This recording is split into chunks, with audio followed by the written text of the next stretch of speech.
and did a couple of things, mainly personal. And we are back. So today we'll be talking about fluid therapy in children. I concentrate on the maintenance, but also I would include some tips for the acute management. And although I didn't talk about the special circumstances, but also I mentioned one of the cases in neonate, how to treat, because that's a separate entity. I hope you guys like it, and we can expand if somebody has any questions at any specific issue. I prepared the lecture very quickly, so maybe I have a typing mistake or a wrong number. Feel free to correct me if you find any problem. So the objectives of today's talk is to give introduction and then talk about the component of the fluid therapy. Oh, somebody is asking me a question. Okay, you are Kashif Habib, you are unable to hear my voice. Let me see what. Because you did not activate, let me write to him. That's what I don't like. People join late and then ask questions.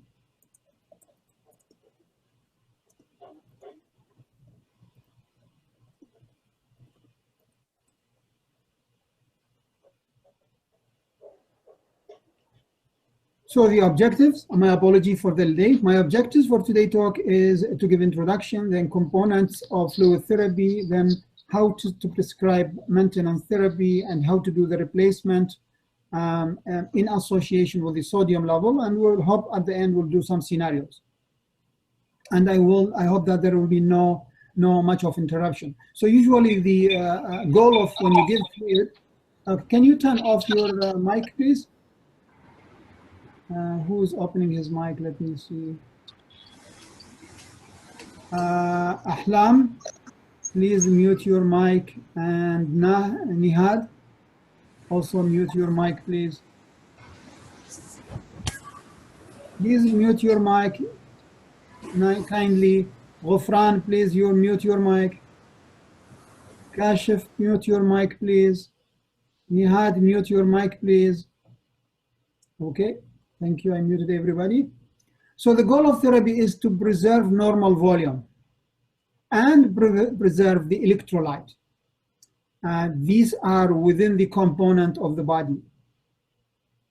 And therefore, we divide the fluid that usually maintain the normal hemostasis of the body is to maintenance and replacing whatever lost.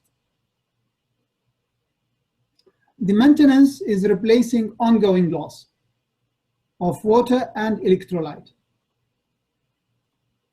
And these losses via urine, sweat, respiration, or stool.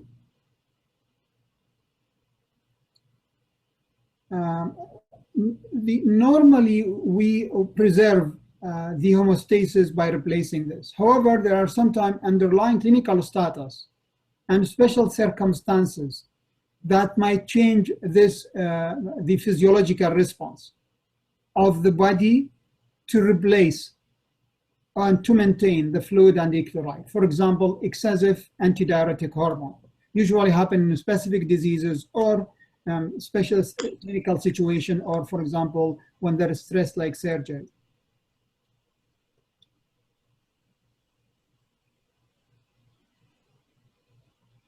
I'm going to pause this. There is nothing here. Okay, what is the component of fluid therapy? When we say fluid, we mean water, electrolytes, mainly sodium and potassium, dextrose with different percentages, 5, 10, 15, 20, and then how to change the initial prescription and maintain it according to the patient need. So what we do, we measure the weight, for example, the urine output, the hydration status, the electrolyte, and then change the fluid accordingly.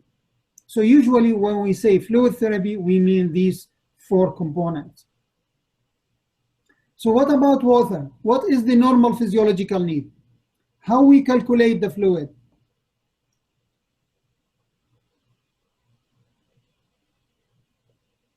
The water controlled by more than one factor. The first one is antidiuretic hormone to preserve water from going to the urine.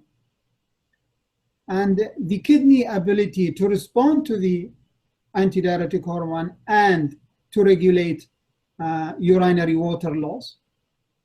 And the amount of the fluid taken by the patient in response to the thirst.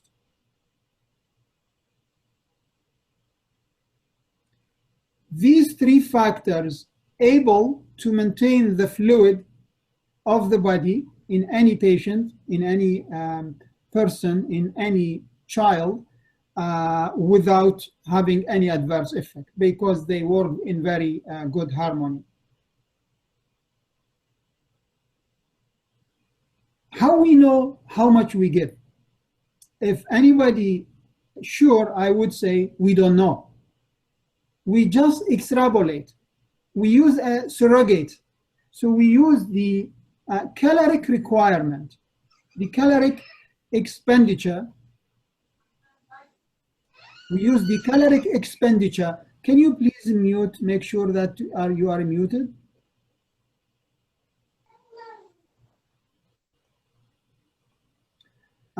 So we use the caloric expenditure to extrapolate the fluid requirement. And usually we combine the sensible and insensible loss in the calculation, which is about 100 ml. So each 100 kilocalorie the body expend or uses, we need 100 ml of fluid. That's how we calculate fluid. So we are extrapolating because usually we don't know how much we give. And therefore, this is just initiation.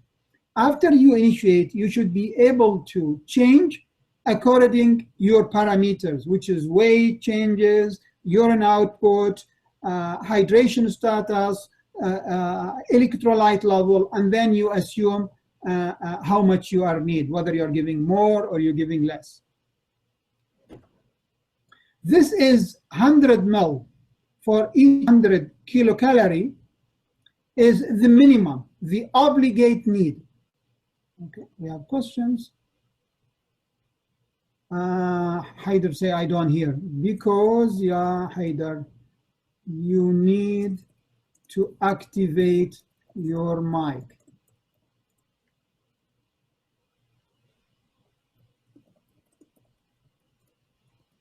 You have to join earlier so I can show you. If anybody know Haider Nazem can help him to activate his mic.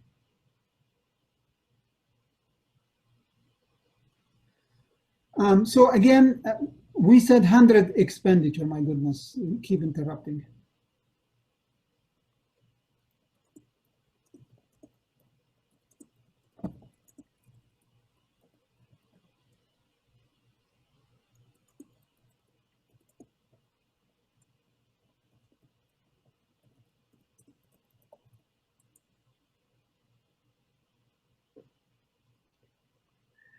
So the daily expenditure vary directly, of course, with the body weight. So the body weight rate changes over several broad weight changes. For example, weight less than 10 kilogram, we need about 100 kilocalorie per kg. And therefore, you need 100 ml per kg in the maintenance. Weight more than 10 to 20, you need about 1,000 for the first, which is 100 per kg. And then you need 50 kilocalorie each kg after that, after a weight of more than 10. And weight more than 10 kilo to up to 80, you need 1,500 kilocalorie for the first 20. And then you need about 20 kilocal for each kg. And this study is only done, I think, around 150 patients in UK. And we extrapolate the fluid because nobody, well, there are a few trials, but that's the base of this calculation. If the weight is more than 80 kilo, then the need is 2,700 kilocal with adjustment made on a clinical pertinent, either decrease or increase caloric intake depend on the metabolic need, for example, a pregnancy, or healing from a disease, or growing fast in adolescence. So you need to change. This is the daily normal need. The insensible water loss from respiratory tract and skin, usually, and the sensible water loss is from urine and stool. If you give this amount, which is 100 ml for each kilocal, then for each kilocal, then you are maintaining the fluid and you are replacing the sensible and insensible water loss. Now, the daily insensible water loss, the loss that not perceived by individual, cannot be usually measured. It's around 45 ml per each 100 kilocal. If you are more than 10 kilograms, then you have another way of calculation the fluid by surface area.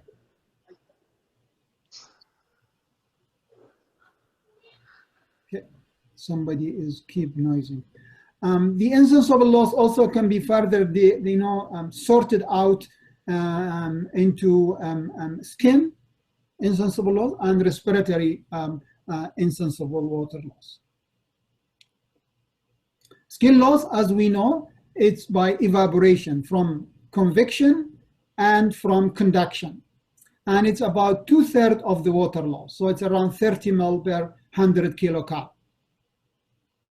With 45 for the, because as you remember, insensible is in general 45, 30 ml is for skin and 15 is for the, for respiration.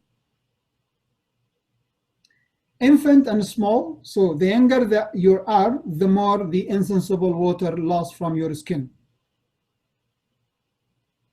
The respiratory loss is from warming the air, from humidification of inspired air, and it's about 1/3 of the insensible water loss, which is 15 ml for each 100 kilocal. So 30 and 15, the insensible water loss is around 45 ml.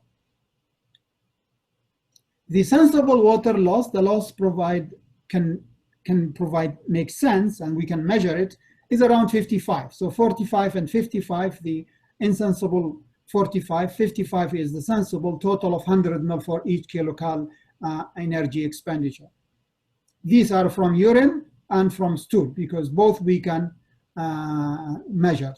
Usually we neglect the stool, unless it's very frequent. The main sensible water loss is the urine. And the urine water loss depends on the size of the bladder. And usually the more size of bladder is bigger, the more you loss. And this depends on the daily water intake and depends also on cellular metabolism. The sensible water loss measurement based on few assumptions. The first one is normal and age-appropriate dirty solute load. Urine is, and we assume that the urine is isotonic, and the plasma osmolality is around 290.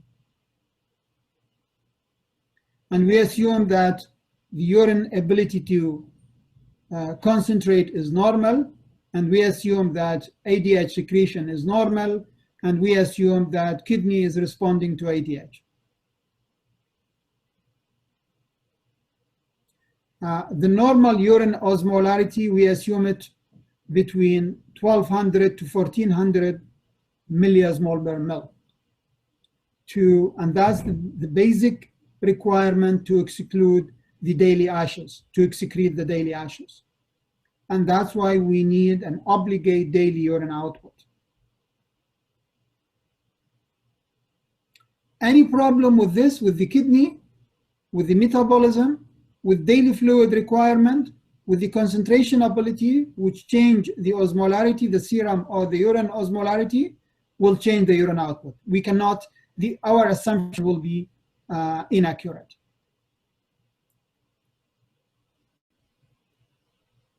How we calculate? Generally, there are two methods to calculate. And both assume or based on assumption that 100 ml need to replace insensible and sensible water loss for each 100 kilocalorie. So that if that assumption, for example, if you have a rapid metabolic process, this assumption is all wrong. Let's say you have hyperthyroidism, or there is a pregnancy, or there is a surgery and healing process, or you have a metabolic problem, or you are febrile. This assumption will change. And as we said earlier, the assumption also based on that there is a relationship between the caloric expenditure and weight. So the maximum expense of calories in the first 10 kilo. The more you get weight, the less kilocalorie you need to maintain the sensible and insensible water loss. And also, the calculation assume that urine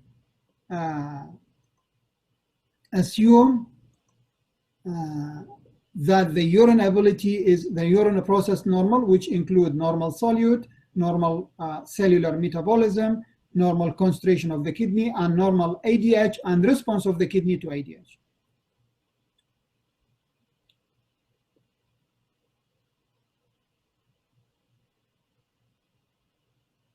When we calculate the fluid, we calculate it in two ways. Either we calculated on the daily requirement or hourly requirement. We'll start with the first method, how we calculate the maintenance on hourly basis. The first 10 kilo, you need 4 ml per kg per hour. The second 10 kilo, when the patient between 10 kilogram to 20, you add 40 ml an hour, which is 4 times 10, plus 2 ml per kg for any increment more than 10. So if you have 15 kilogram, those who has doctor in their name, like Mamdouh, can you please remove your name? Not today, but sometime, when you log in next time. So for it has 15 kilogram, so for first 10 need 40 ml an hour, and for the extra 5 times 2, that's 10, so he will need 50 ml an hour, 50 ml an hour. For those weight more than 2 kilo, you need 60 ml, which is 40 for first 10 and 20 for the second 10, plus 1 ml per kg per hour. And this is accurate until you reach 80 kilogram or you reach 2400 ml daily, whichever comes first. If the weight more than this, this calculation will not work. That's very important to remember. If you want to calculate over 24 hours, if you have less than 10 kilo, then you need 100 ml per kg. Again, assuming that first 100 will expend 100 kilocal to maintain the sensible and insensible water loss. For the second, you need 1000 plus for the first 10 kilo plus 50 ml per kg. So if you are 15 kilogram, then it's 1000, 50 times 5, 250. So the total is 1250, and 1250 divided by 24 hours, you get the rate. Remember, when you do this two calculation at the same time, there will be a little bit of difference.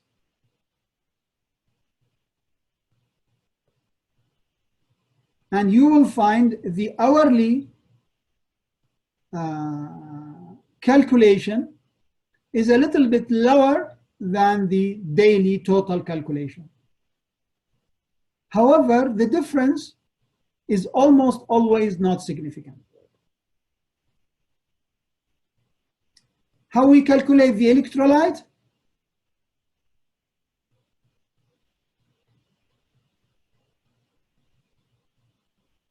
recalculated, or the extrapolation of the fluid calculation and the electrolyte calculation, always extrapolated from the amount of the calories, the kilocal, that a hospitalized children will use when they are resting in bed. So this calculation cannot be assumed for patient at home. Sitting and walking is totally different.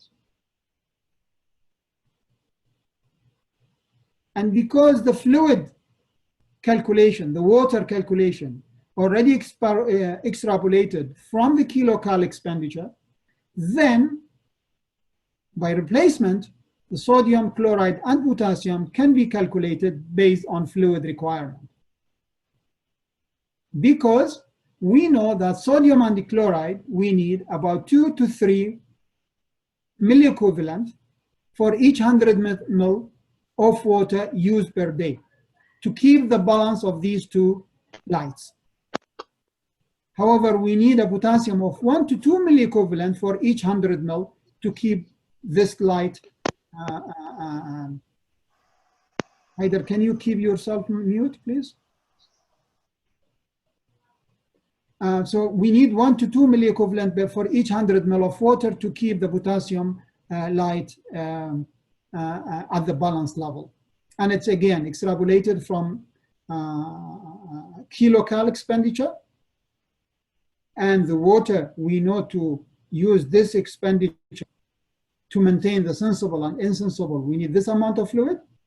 And to keep the balance of that fluid, we need this amount of the lights, the sodium, the potassium, and the chloride lights. Why we need this amount of lights to maintain the fluid level? Because we lose the sodium, or we lose these lights, potassium and sodium and chloride, in the urine. And the main loss is in the urine, the sensible loss. However, we also have some loss through the skin, through insensible water loss.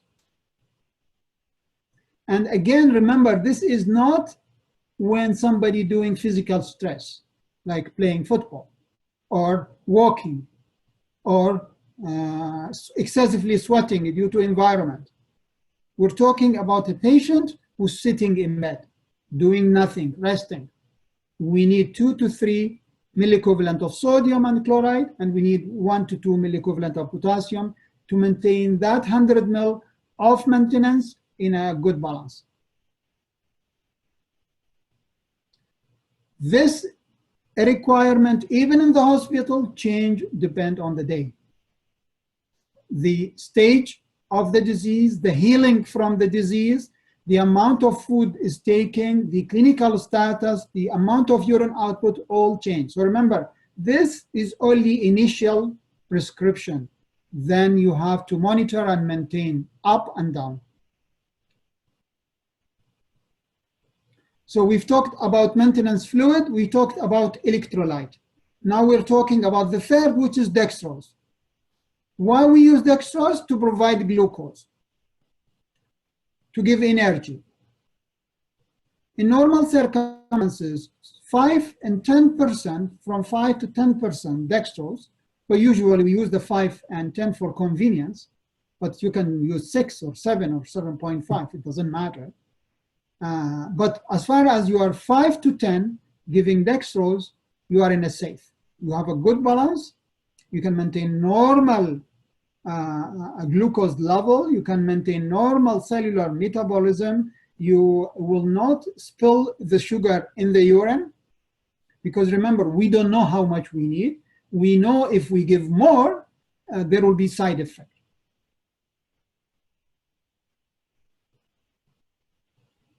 And remember, when you give dextrose, it doesn't matter how much you're giving tonicity, how much your electrolyte are adding. So you can use D5W, dextrose 5 water, with half saline, which is 54 milliequivalent of sodium, about 74 or 75. It's a half of 154.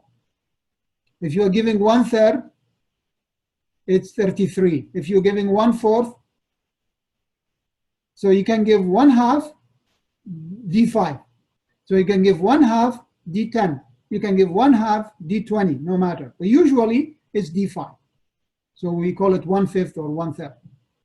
But remember, the dextrose concentration in the water has nothing to do with the tonicity, with the number of the lights inside the water. Of course, if you have specific conditions like diabetes, you should have special consideration regarding the dextrose, the glucose level, and also the potassium. Because remember, dextrose, when you give dextrose, it's a sugar. It's like when you eat sweet, when you eat baklava or something like that. Your insulin will go up, will shoot up until it bring the sugar down. So the insulin will try its best to bring the sugar inside the cell to maintain the sugar. And therefore, because the sensitivity change, either it's not there or it is blocked or decreased or not responding to insulin. So you need to be careful when measuring your D5 or dextrose level when you're giving fluid in patient with diabetes.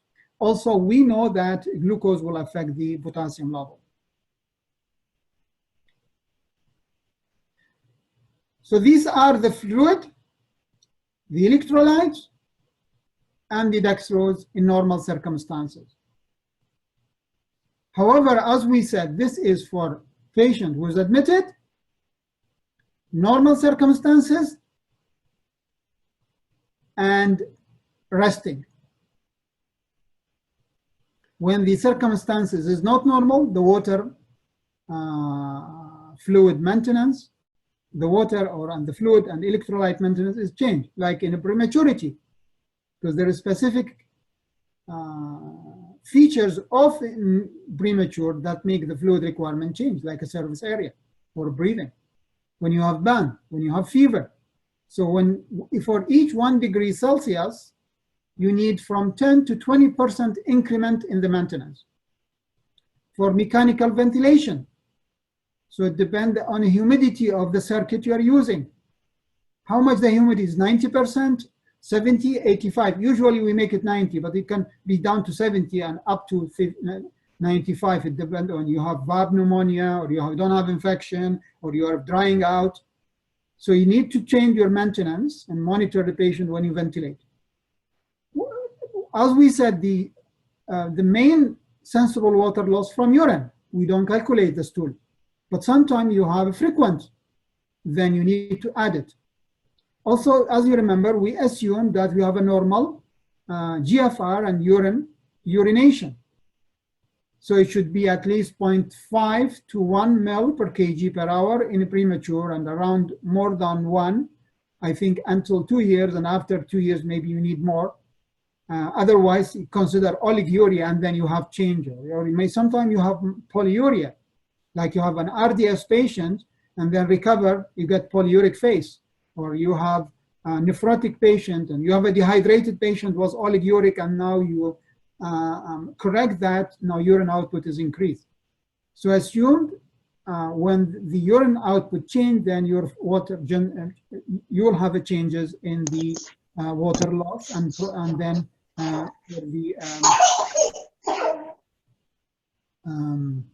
Hussam, please mute your mic. Sometimes sweating, you have a sweating, whether from physical stress or from the environment or from the from a disease process like TB or infection, other infection cause increased sweating. So you need to consider that when you're treating patient maintenance. So here's an example of fluid, different type of fluid. And the reason I did that to give you an idea that there is no relation between the dextrose and the tonicity of the fluid, the electrolyte. For example, D5, whatever the concentration is, it have 5 grams of glucose in each 100 ml. When it's D10, W, it's 10 grams. When you have normal saline without dextrose, you are putting 154 milli equivalent of sodium in 1 liter. which means 15.4 for each 100 ml. And it has no potassium. When it's half saline, it's half of it, 77 milliequivalent per liter, or 7.7 for each 100 ml, or 0.07 for each ml, milliequivalent.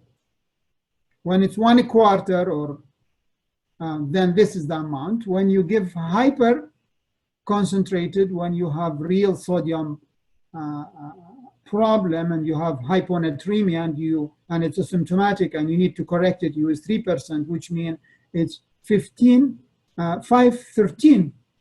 milliequivalent per liter, or 51.3 for each 100 ml, or 5.1 for each ml. The lactated ringer contains somewhere between 0 to 10, it depends. It contains 130 milliequivalent of sodium and 4 of potassium. So you can have lactated ringer of D5, lactated ringer of D10, lactated ringer of D6. You can even more, but most people do not concentrate it because of the fear we lose the balance of glucose. You can even have lactated ringer of D15, but nobody buy it. That's why the company does not manufacture it. Now, how we replace the fluid? We've talked about the fluid, the water, the electrolyte, and the dextrose. And we talked about the combination, the component and the requirement. And we've talked about how we calculate the daily and the hourly. Now, how we give it? We have two options. We have patient who's outpatient and patient who's inpatient. And remember, when you prescribe to a patient as an outpatient and home, remember, probably you are giving less, because the amount you're giving is based on a hospitally admitted patient in rest. Although one patient is 1 year, 2 years not walking yet, is probably not much of difference. But remember that always, when at home is different, the surrounding is different, the temperature is different, patient is not going outside, and therefore when patient does that, mostly you are giving less. And that's why you need to monitor and teach the parent how to monitor. Anybody tell you that you should not add anything to oral rehydration solution, he is incorrect. You can add anything, as far as that make the patient take the fluid. You can add anything to it and use it as a flavor. Anything the child like, chocolate, coconut, orange juice. I don't recommend the soft drinks because they have coloring agent and they have CO2, which is not good for the body. But even if you use it, there's no big issue, make it more flavor. If you don't have it, then patient can prepare it by 1 liter of water, 2 tablespoons of sugar.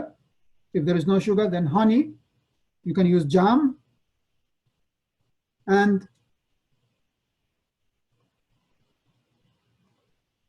you can also add a 1/4 teaspoon of salt, table salt, and 1/4 spoon of baking soda. How to replace? Then I'm not going to go to details of dehydration, but if mild to moderate dehydration, I assume everybody can do assessment. The step 1, you give the ongoing loss. And you tell the mom, for each vomiting, you give 2 ml per kg. So you tell mom, and then always, even if the weight is 10, I would use, if the weight is 9 or 8.5 or 8, I would use 10. So make it easy for the mom. I use 7, 7.5, 7.5, and 10. So it won't make it difficult for mom. If more than that, I use 15. Make it more easy calculation. So let's say it's 10 kilo or around 10 kilo from 8 to 11, I would use 10. It's 20 ml for each vomiting. And if diarrhea, then it's 10 ml per kg. So if 10 kilo, then 100 ml for each, I would give 100 ml for each stool. The other replacement is the deficit.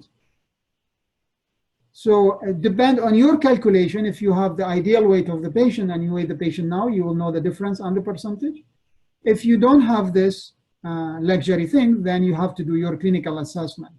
For example, if the patient is not sweating, then probably it's more than moderate. If the patient is able to sweating, is mostly around 5%. So you have to make your quick judgment. And then, so I would give 50 ml per kg over 4 hours, the first 4 hours in mild.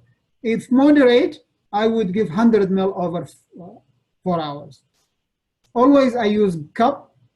It's good for mom if you use colored cup, put a flavor, put it in a cup that patient, anyway, don't restrict. They can use cup, they can use spoon, they can use pipe. But the most important, they don't use the bottle, the milk bottle, because that can contain infection and they can use the milk later on. If they don't use it for milk, then they can use it, no problem. I don't see a problem with it. If they don't use it for the milk, I have no problem. I think they can use it. But the most important, the one they use it, they should not put milk on it later, because milk is a very rich media for bacteria and is not advisable. So do not restrict your patient which way they can use. The most important, they don't give big amount, they give small amount, and they put the flavor they like. They put the surrogate or the whey or the container they like.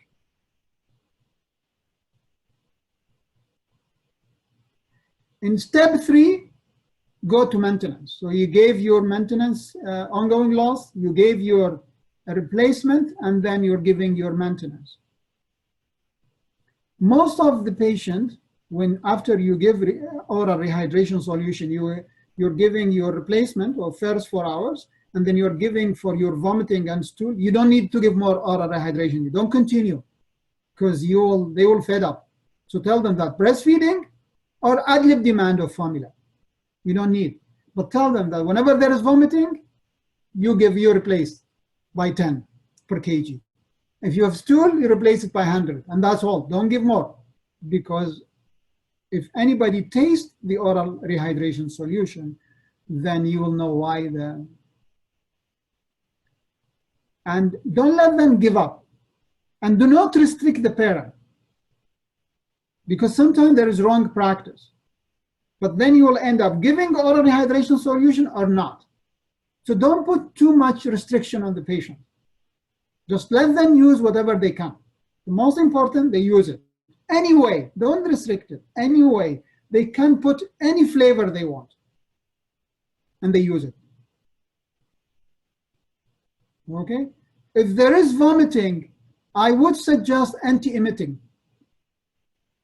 Although some we don't like it, but if you are giving options between admission and IV fluid, or oral rehydration solution and anti-emetic, then do anti-emetic. Do not admit the patient. Maybe you will also fear of extrapyramidal, but if that avoid the admission, I would take it.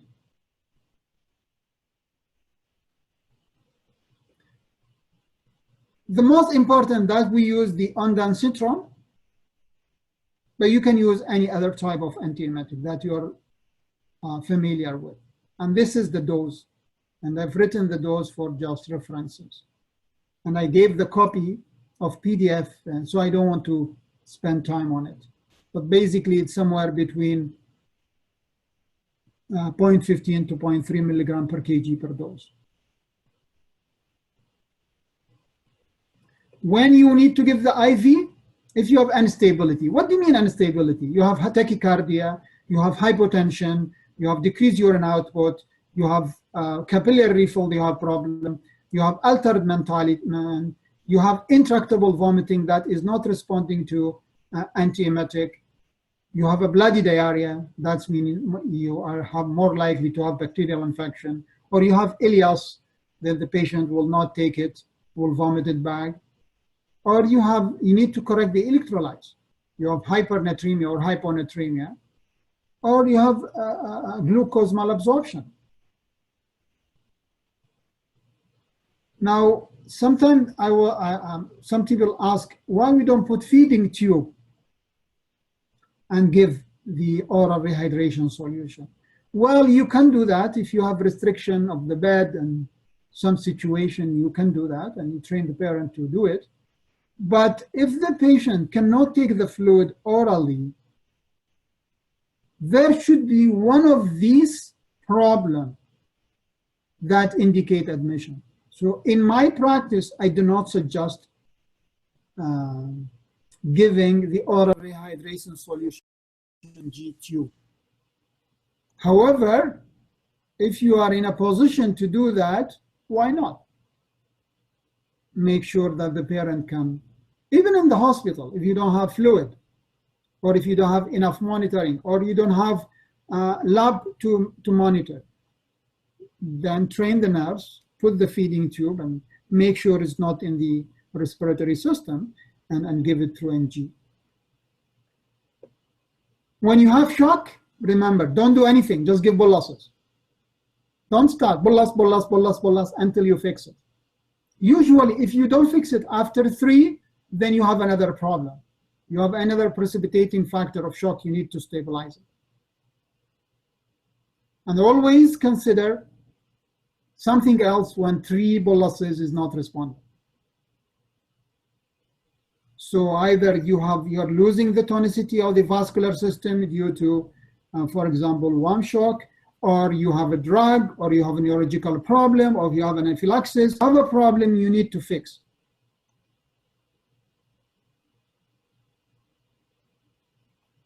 When your sodium is very low, let's say less than 120, or it's less than 130 and you have symptom, then consider concentrated sodium.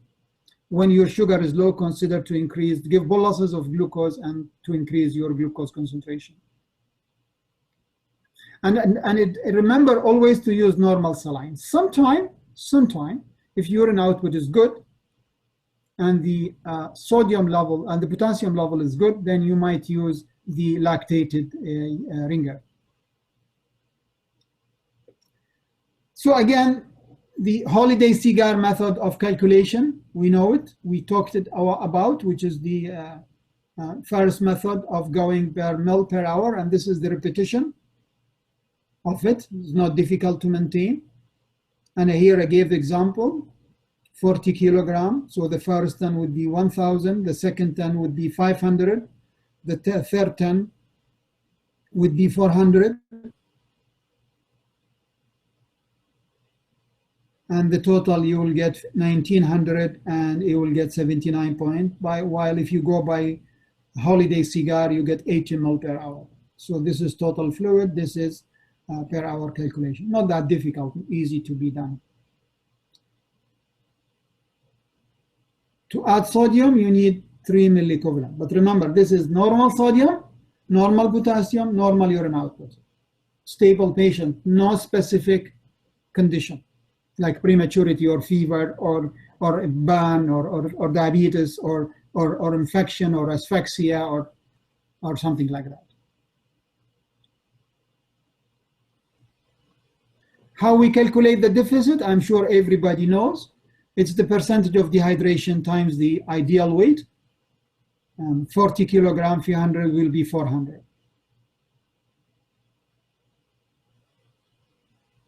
Times the, of course, remember when you calculate, you don't calculate the current weight. You need to remember your ideal weight. You can extrapolate that from a percentile graph or from a formula method that calculate the weight.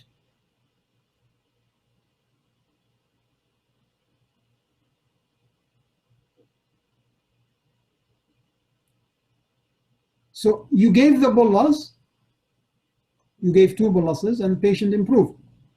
What do? You calculate the maintenance and deficit. And then you subtract the boluses and give it over 24 hours. I personally don't like to divide the first 24 hours to first 8 hours, then 16, or first 12, then the second 12. I would like to give it over 24 hours. And the reason why I do that, to decrease to decrease the percentage of error. Unless you have very good nursing, then you can do that. So if you have a very good nursing and monitoring, you can give the 50% in first 8 hours, another 50% in 16 hours. And then you replace the ongoing loss of the stool and of the urine by ml to ml. So you weigh and then give. You replace also the vomiting or the NG loss. For example, if you have gastroschisis and you're putting NG tube and you have loss, you have intestinal obstruction, you have loss, then you have to replace it. And remember that to replace the loss with 10 when it's vomiting, then you are losing the potassium chloride. You need to remember that to replace it. And when you're replacing the stool, remember there will be bicarb loss, you need to replace it. Now there is two situations where sodium bicarb is indicated. Otherwise, the sodium bicarb are removed from the resuscitation, whether neonate or pediatric, no sodium bicarb, zero. When you have loss, the loss can be in the urine and the loss can be in the stool. So if you have loss, then you need to replace. That's the only indication of sodium bicarb. If you don't have loss, then no sodium bicarb, even if you have acidosis.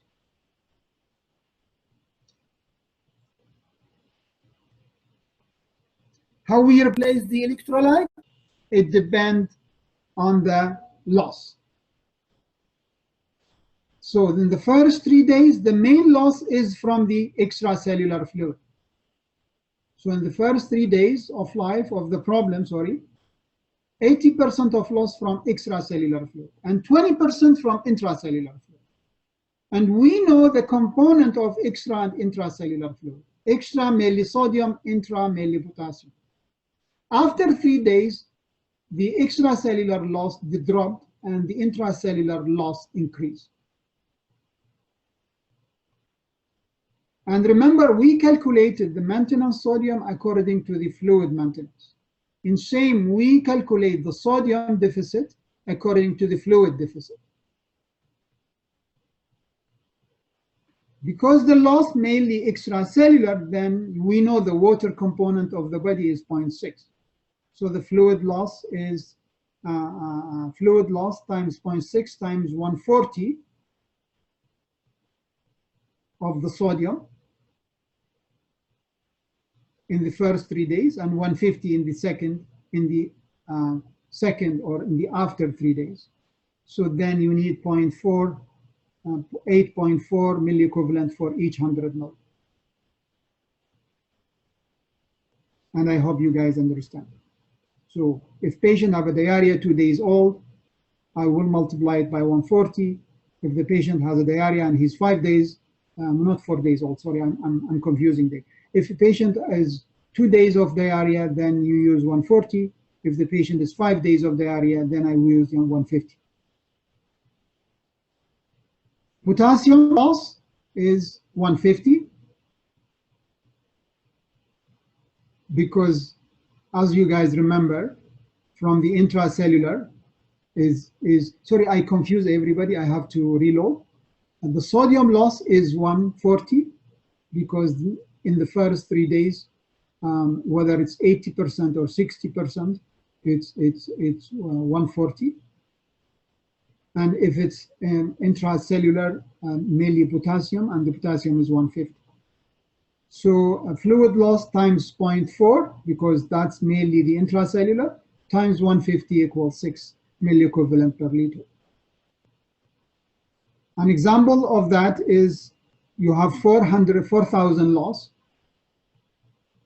So you need to give 336 milliequivalent of sodium and 240 milliequivalent of potassium, depending on this equation.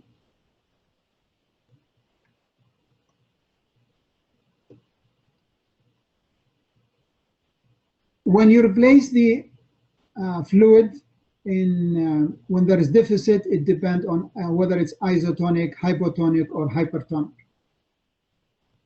So when you have isotonic, you calculate the maintenance and the deficit of fluid, of the water and the electrolyte. I have a question.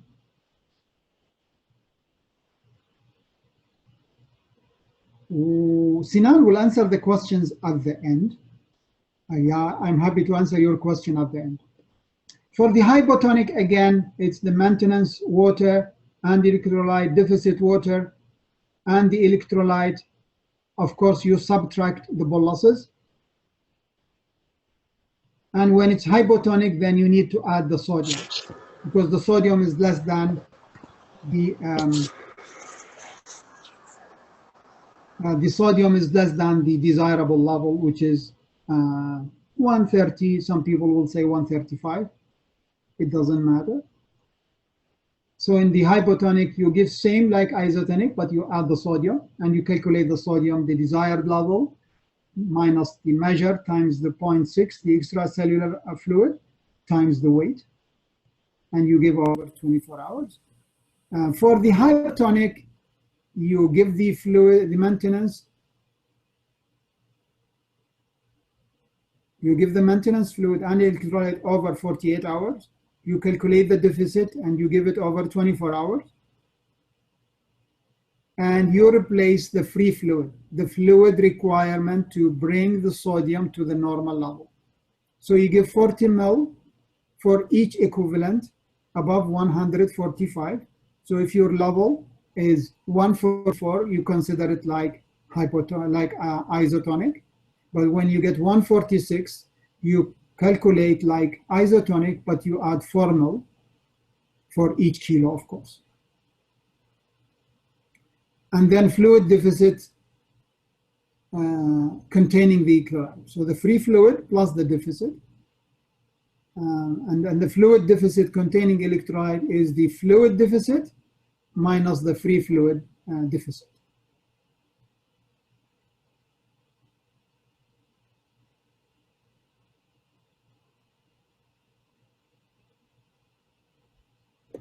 Now, which fluid you use? Somebody asked me about 0.2.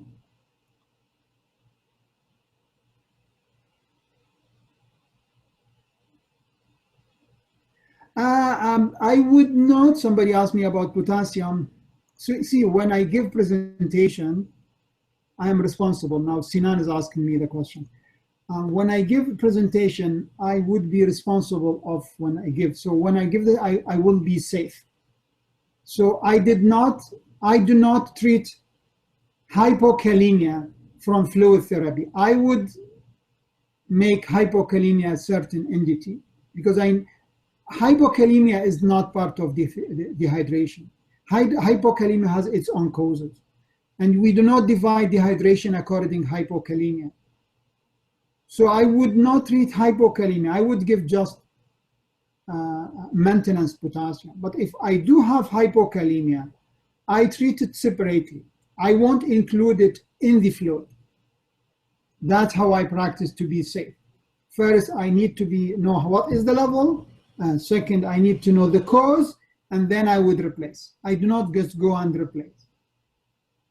And therefore, I did not include low potassium, according to Sinan's suggestion. Again, when you have isotonic, the best would be D5, 1/3, and then you add the potassium, or D5, 1/2. You can use 1/5. It will give you less sodium. I don't think it's commonly used right now. Nothing wrong with that. You can use it, but remember, it gives you less sodium. So I would use either 1/2 or 1/3. We use always 1/2, even we don't use 1/3. Sometimes we use 1/3. But 0.5 you can use, but that means you have less sodium, more fluid, and then you need to remember that. So if you have 60 years old, 20 kilograms before illness, 4 days of illness, sodium 138, today weight is 18, receivable losses of 200, then this is your calculation. This is your maintenance, this is your deficit, this is your boluses, this is your total, this is how much you give per hour. This is amount of sodium you're giving, and you subtract the amount of sodium giving in the boluses, and this is how much you give of potassium.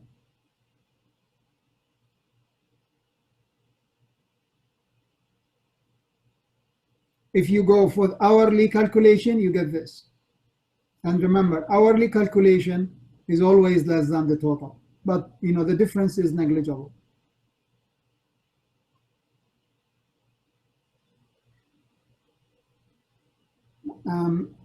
So we talk about isotonic. Here we're talking about isotonic 2. I don't know why there is 2. I think this is duplication. We've talked about Holiday-Segar method, how we calculate. Of course, we calculate the total and then we subtract it from the boluses and you get that.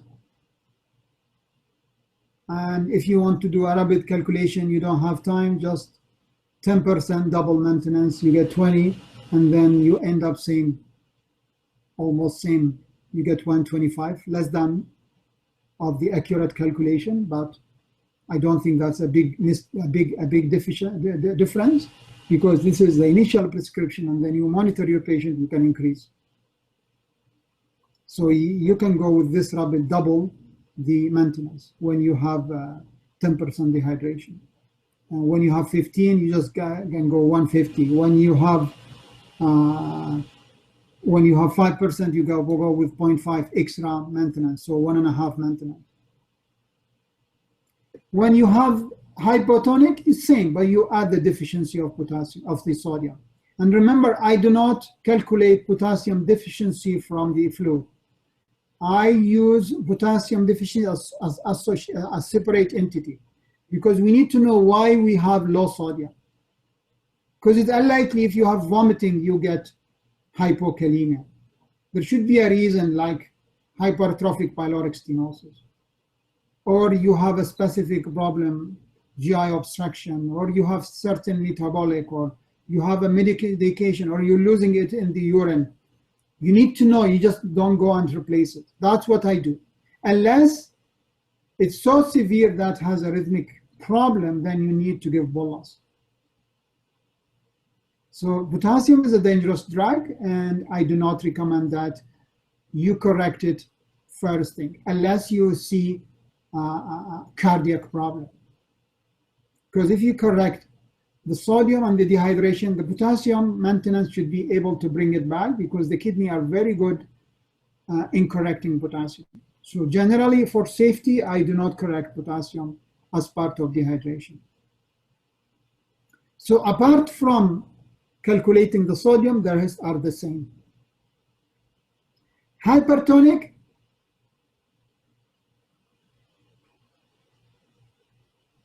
we add the electrolyte increment, not deficit.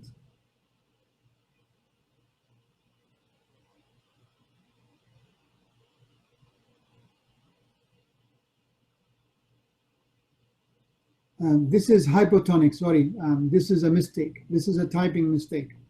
This is hypotonic, still hypotonic, not hypertonic. So we're still talking about the hypotonic. Sorry for this mistake, but this is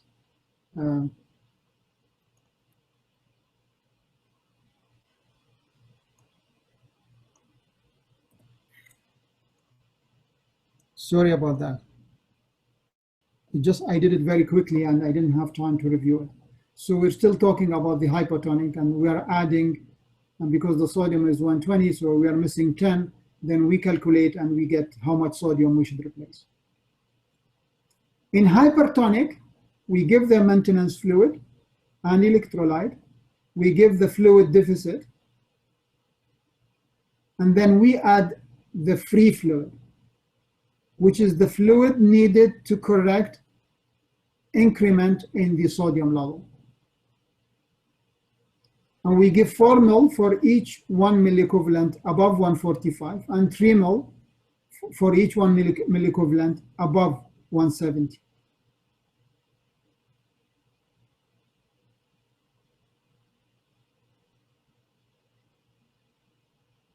And this is how you calculate it. And now we're going to scenarios. We have a newborn who's 25 weeks gestation. The weight is 750 grams. He's 3 days post-delivery. He's ventilated, giving volume guarantee, assisted control of 4 ml per kg. His pH is 7.25. His PCO2 is 44. His bicarb is 21. His sodium is 132. His potassium is 5.1. His sugar is 6 millimole per kg. Not per kg, sorry, 6 millimole per liter. His urea 3 millimole. His creatinine is 33 milligram per deciliter. So how we give this patient the fluid? Now this baby is premature. So in day one, we start usually with 80 ml per kg. If it's a term baby, we start with 65. So second day, from 80, we increase it to 100 ml per kg. In the third day, because the age is 3 days, we give 120 ml per kg. If it's a fourth day, we give 135. If it's a fifth day, we give 150. And after 150, and after the 5 days, we might go up to 180, but we might go down to 135. It depends, because remember, this is the initial evaluation, it's the initial prescription. Almost always, like 99.9 at neonatal life, term and preterm, you start with D10. And because the patient is 25, you have to start protein out resuscitation, or what we call a TPN starter, which is TPN without electrolyte, which means a protein without lipid, without electrolyte. So always, almost always, when you prescribe fluid to a newborn, remember there should be a protein. Now, in my practice, I start 50% TPN starter, which is a protein, plus 50% of D10 alone. But because this is the third day, you combine it. So you ask the micro-macro room mixture, or TPN room, to mix the protein with D10. Of course, today, day 3, so by second day, the patient should be taking lipid. So in my practice, I would start with 0.5 gram first day. And the second day, I would go to 1 or 1.5 or maybe 2 gram of protein, of lipid. Now it's day 1, you should not add any electrolyte, but by day 2, you should add some sodium. Day 3, you should increase it. So I suggest to start with 4 milliequivalent per kg. Now the potassium is normal, the sodium is normal, so I would give just the maintenance, which is 4 milliequivalent of sodium, and potassium I would give 0.5 per kg. So the TFI, the total 120 times 0.75, you get 90 ml. So your TF total rate is 3.8. You give 3 milligram kg of protein, you give 3 milligram of lipid, of 20%. You can use the 10%, but that means you will use more volume, which means that you will give 11.25 of lipid to give 3 grams, because you multiply it usually by 5, which means that you will give 0.5 ml per hour. So 3.8 minus 0.5, you will give 3.3 as a dextrose and protein. To whole mixture, you add 3 milliequivalent of sodium, because 4 milliequivalent per kg is 3, and 0.4 milliequivalent of potassium, because 0.5 times 0.75, the weight is 0.4. Of course, by second day, you should be starting feeding. So you have to take the feeding from your total volume, which is 90 ml. Now, sometime, most of these babies, we go with MEF. MEF is the minimal enteral feed. And the meaning of MEF is non-nutritional value, so it's a gift. and it's usually 10% of original feed. So 120 times 10%, so that's around 12 ml. So you give 12 ml per day of feed. You divide, this age, usually we give it every 2 hours. So 12 times by 24 times every 2 hours, that's 12. And 12 mil per day times 12, then you are giving 1 mil every 2 mil every 2 hours, right? No, 1 mil every 2 hours. So if you want to give MEF, it's 1 mil every 2 hours. If it's not MEF, you have to include it from the 90 mil. So you do the following: 90 minus 12, which is the feed, and then you calculate the total and the rest. But most of the time at this age, at 25 weeks, I assume that the patient is taking MEF, which is usually as a gift. And again, you're monitoring the weight, the urine output, the sodium, the hydration, vital signs, sodium level, hemoglobin level, and then you will know whether you're giving a correct fluid or not. And I mentioned this scenario because this is a special situation.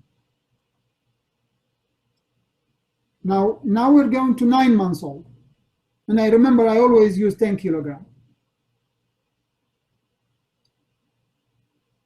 And this 10 kilogram prior sickness, missed word here, present with diarrhea and vomiting for 3 days. Mom is giving boiled skim milk, and that has lots of sodium. So the patient has a little bit of hypertonia. The current weight is 9, and he received 10 ml per 20 ml of sodium of normal saline as a bolus. So you calculate the maintenance. He is 10 kilograms, so I would give 1,000. The deficit, it's 10% dehydration, so you give another 1,000. They gave 20 ml times 10. That's 200, right? Or 300. Maybe I miscalculate. So 20 ml per kg times 10 kilo, that's 200. This is wrong here. This should be 200. And then they gave boluses of 200, then you subtract that for each 100 ml. Probably this also should be changed for 200, not 300. You give potassium according to our calculation, which is 60 milliequivalent.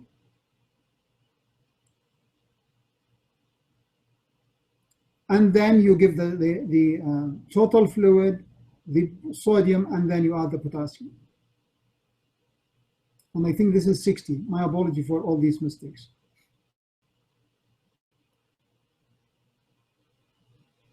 And I'm done, and I'm open for questions. Somebody asked me about the potassium, and I answered the potassium.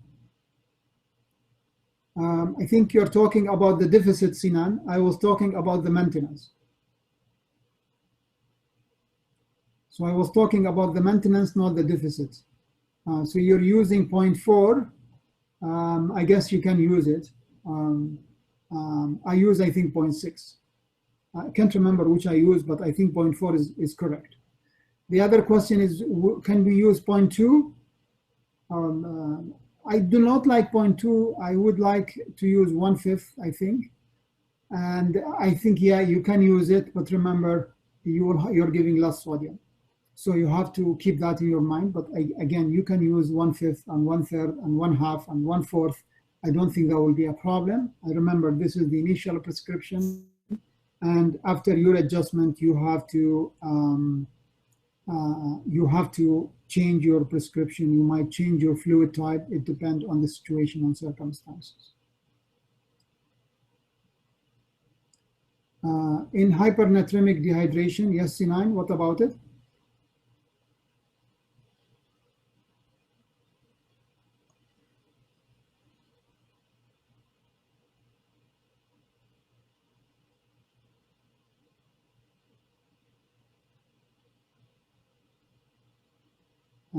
I think I answered your question. You asked me about 0.2 normal, 0.2 normal saline, and I've answered your question about the potassium. And in hypernatremic dehydration, what about it? Any question? Anybody has any question?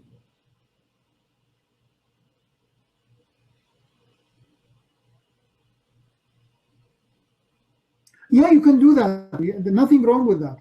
You can give 1.5 maintenance, but the 1.5 maintenance is not about the sodium, not about the tonicity. The 1.5 is about the degree of loss. So you can use 1.5 whether you are hypotonic, hypertonic, or isotonic.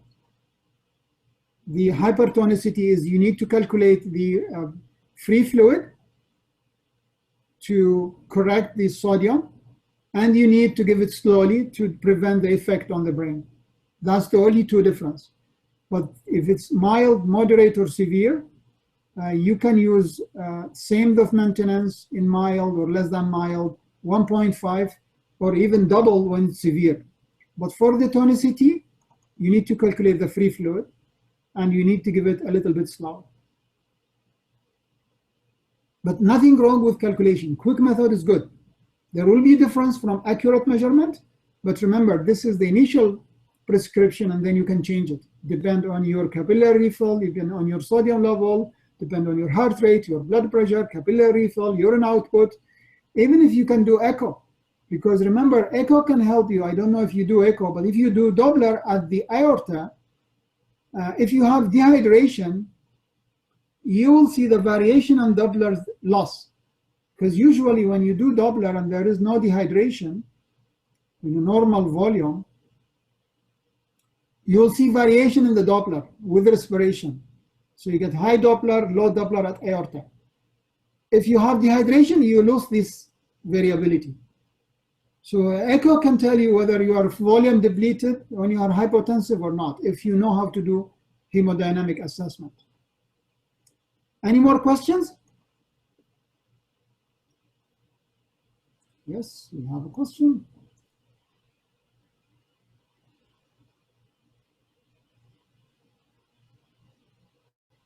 At which age we can use the full glucose saline as a maintenance fluid safety? What do you mean full glucose saline? I didn't understand. You mean normal saline? You mean 0.1554?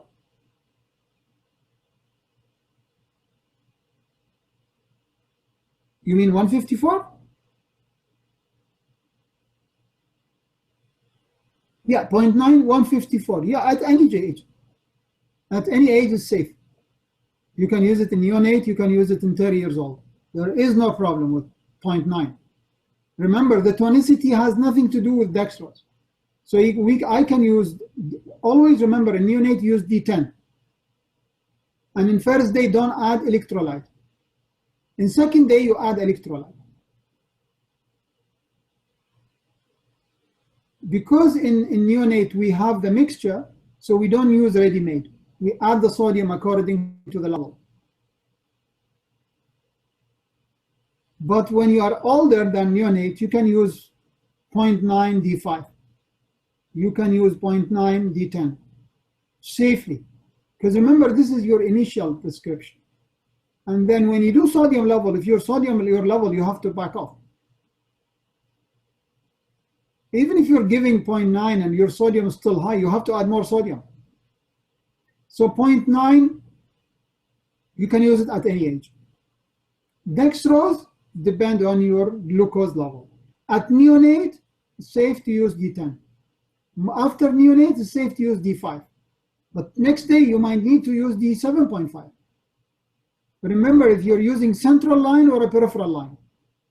If you're using a peripheral line at the hand, it's best to use not more than D5.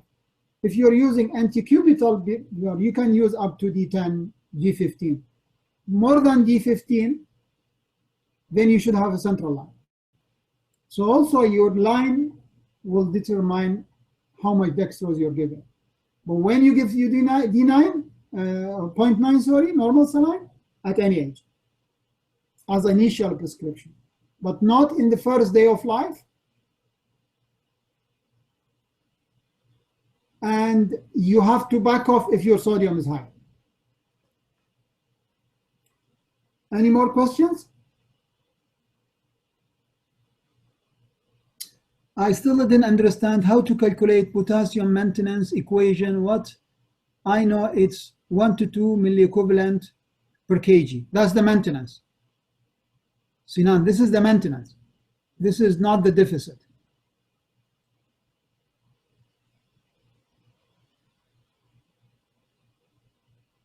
This is not the loss. The loss is mainly intracellular. And the loss from the intracellular usually after 4 days.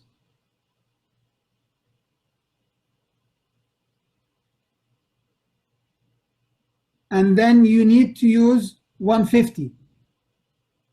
And then you multiply it by the percentage of intracellular times the weight, and you get the loss.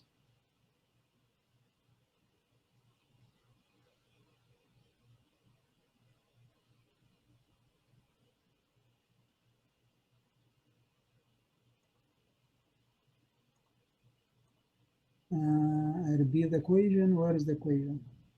You can use any equation. I don't care about potassium.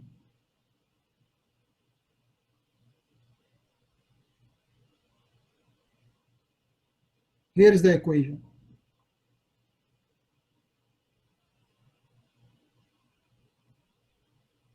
So if it's within the first 3 days, it's 0.5. Yes, you are right. It's 0.4. It's not 0.6. You're correct. The for potassium, yeah, it's 0.4, as I told you.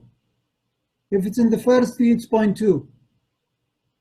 If it's in the second, it's 0.6. If sodium for first, it's 0.8. Or if you go for 0.6, you are right. So I don't know what is you mean by question. You use the number 150 because mainly intracellular. That's the intracellular concentration of potassium. That's the extracellular concentration of sodium. If you are when the you use 0.8. If you are after 3 days, you use 0.6. If you are 3 days, you use 0.2 for potassium. If after that, you use 0.4. Does that answer your question?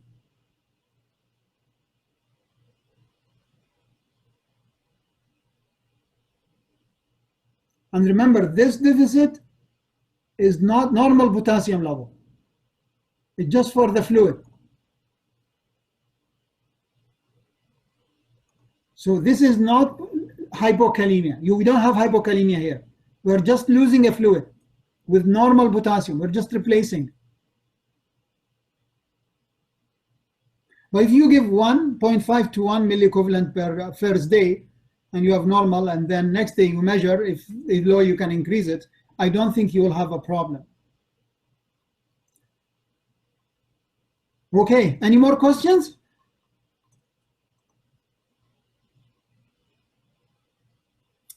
Should I conclude?